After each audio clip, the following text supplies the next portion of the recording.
Imagine a student who is really struggling to get to grips with a piece of work.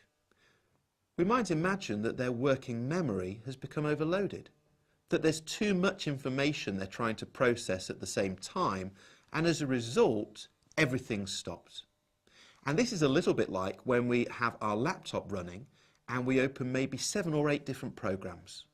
Because there's too much overall, everything freezes. So as the teacher, we observe this situation and we think to ourselves, okay, this is about the limitation of working memory. So how can I step in and help the student to overcome this? And of course, there are lots of options available to us. For example, we might step in and simplify the task, so there's less for the student to think about.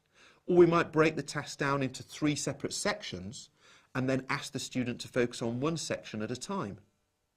Another option is that we might do a little bit of the work for the student and then say to them, okay, now you go off from there and see how you get on.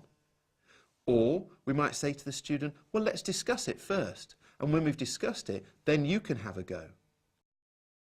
In each of these examples, we're finding a way to get past that limitation. We might break it down so it's simpler, or we might help students to do a little bit of the work first so then they can focus on another aspect of it. And in that discussion example, through the verbal rehearsal, we're giving students an opportunity to start coming to terms with the work so that when they do the next part of the task, they've already got that to rely on. So thinking about working memory in the classroom means thinking about when and where students might find themselves overloaded.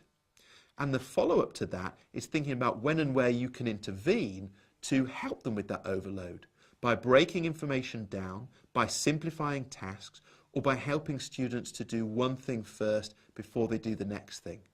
And of course, this is scaffolding. This is a big part of what scaffolding is all about. Scaffolding students' working memory so that they can access a task, access information, when at first there might be too much for them to deal with.